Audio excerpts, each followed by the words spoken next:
प्रधानमंत्री नरेंद्र मोदी जी के साथ 72 लोगों का शपथ ये साकार करेगा, लोगों के विश्वास पर खरा उतरेगा और भारत के विकास की गति दुगनी गति से बढ़ेगी। अटल जी की तरह आपने भी बिहारी को जो सम्मान दिया है, विकसित बिहार और विकसित भारत का संकल्प साकार करेंगे।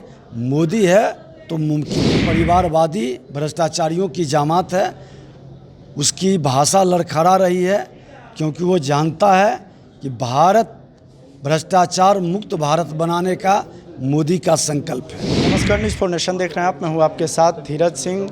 नरेंद्र मोदी ने आज तीसरी बार प्रधानमंत्री पद की शपथ ली है। हमारे साथ है deputy CM Vijay Sinha ji. Sir, क्या कहेंगे, आप भी साक्षी बने हैं इस पल के, तीसरी बार प्रधानमंत्री बने?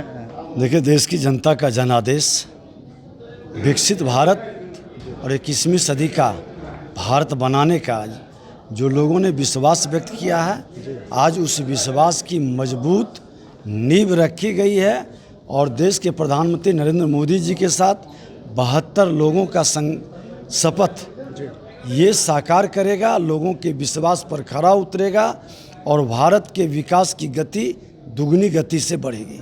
बिहार के भी 8 सांसदों ने शपथ लिया। क्या लगता है, बिहार अब देश के साथ साथ आगे बढ़ने के लिए तैयार है? निश्चित तौर पर देश के माननीय प्रधानमंत्री नरेंद्र मोदी जी ने कहा है कि विकसित भारत तभी सफल होगा जब बिहार विकसित होगा। और बिहार के जो सम्मान उन्होंने दिया है, बिहार की जनता का, बिहार के सारे बिहारी मिलकर हृदय से उनका अभिनंदन और आभार व्यक्त कर रहा है कि श्रद्धेय अटल जी की तरह आपने भी बिहारी को जो सम्मान दिया है, विकसित बिहार और विकसित भारत का संकल्प साकार करेंगे। मोदी है तो मुमकिन है। एक सवाल है कि विपक्ष की ओर से अब कहा जा रहा है कि बीजेपी की पूर्ण बहुमत की सरकार नहीं है, एनडीए की सरकार है, 5 साल तक नहीं चलने वाली है।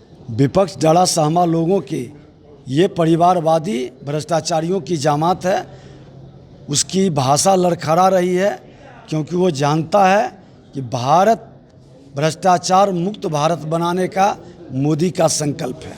अटल जी की तरह आपने भी बिहारी को जो सम्मान दिया है, विकसित बिहार और विकसित भारत का संकल्प साकार करेंगे। मोदी है तो मुमकिन है। एक सवाल है कि विपक्ष की ओर से अब कहा जा रहा है कि बीजेपी की पूर्ण बहुमत की सरकार नहीं है, एनडीए की सरकार है, 5 साल तक नहीं चलने वाली है। विपक्ष डरा सहमा लोगों की ये परिवारवादी भ्रष्टाचारियों की जामात है, उसकी भाषा लड़खड़ा रही है क्योंकि वो जानता है कि भारत भ्रष्टाचार मुक्त भारत बनाने का मोदी का संकल्प है। चलिए, बहुत बहुत धन्यवाद। यह डिप्टी सीएम विजय सिन्हा, जिनका साफ तौर पे कहना है कि प्रधानमंत्री के रूप में नरेंद्र मोदी ने आज तीसरी बार जो शपथ ली है वो काफ़ी ऐतिहासिक रहा है और देश के साथ साथ बिहार भी अब आगे बढ़ेगा। दिल्ली से न्यूज़ फॉर नेशन के लिए मैं धीरज सिंह।